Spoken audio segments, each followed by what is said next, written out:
Pakistan has become a habitual offender when it comes to misusing this august forum to peddle baseless and malicious propaganda against India. In order for there to be peace in South Asia, the actions that Pakistan needs to take are threefold. First, stop cross-border terrorism and shut down its infrastructure of terrorism immediately. Second, vacate Indian territories under its illegal and forcible occupation.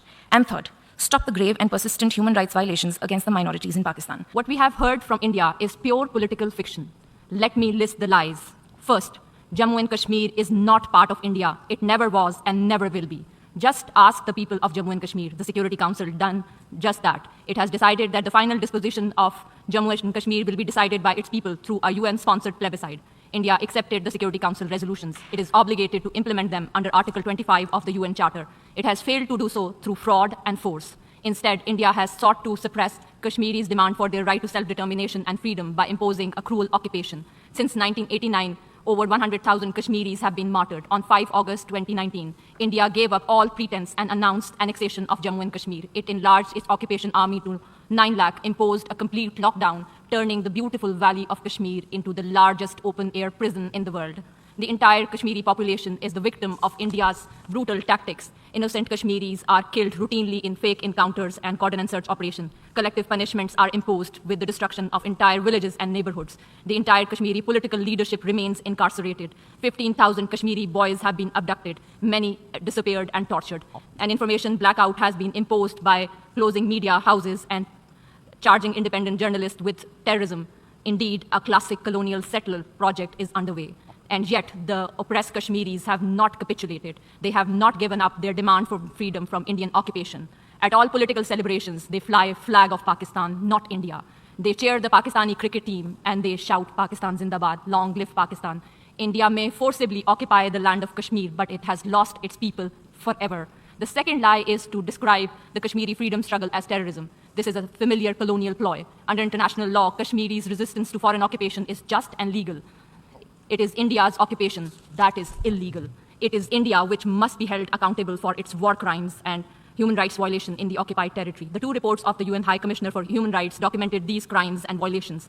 Over a dozen special rapporteurs of the Human Rights Councils have called for the investigation of human rights violation in Jammu and Kashmir. India has consistently denied them access to the occupied territory. The third Indian lie is to portray itself as a victim of terrorism.